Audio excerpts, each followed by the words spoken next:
अमर पाली जैसन शादी होखे मौगी के बहिन, अमर पाली जैसन शादी होखे मौगी के बहिन। तो हेलो भोजपुरिया फैंस, स्वागत है आप सभी का इस हमारे न्यू वीडियो में।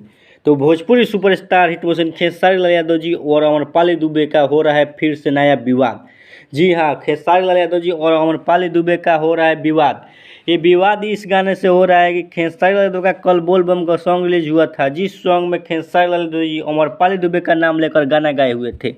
और नाम पे गाना गाने से लेकर खेसारी लाल यादव जी पर आरोप लगता ही रहता है बार बार। और खेसारी लाल यादव को एक बार फिर से आरोप लग रहा है कि अमरपाली दुबे का नाम लेकर अपने गाने में गाना क्यों गाए हैं, नाम अमरपाली दुबे का। जी हाँ, कल गाना वो रिलीज हुआ था, उसमें खेसारी लाल यादव गाए थे कि अमरपाली जैसा साली हो के मौगी के बही।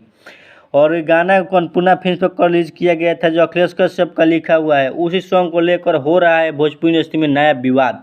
जी हाँ, खेसारी लाल यादव के जितने भी हिटर्स यूट्यूबर हैं वो लोग खेसारी लाल यादव पे न्यूज़ बना रहे हैं। खेसारी लाल यादव जी लड़की का नाम लेकर गाना गा रहे हैं। कोई खास बात नहीं है, गाने में गाए हुए हैं, इसे गाने का वो मांग था तो नाम गाए हुए हैं। तो वीडियो अच्छा लगे लाइक शेयर कमेंट जरूर कीजिएगा। तो मिलते हैं अगले वीडियो में, तब तक।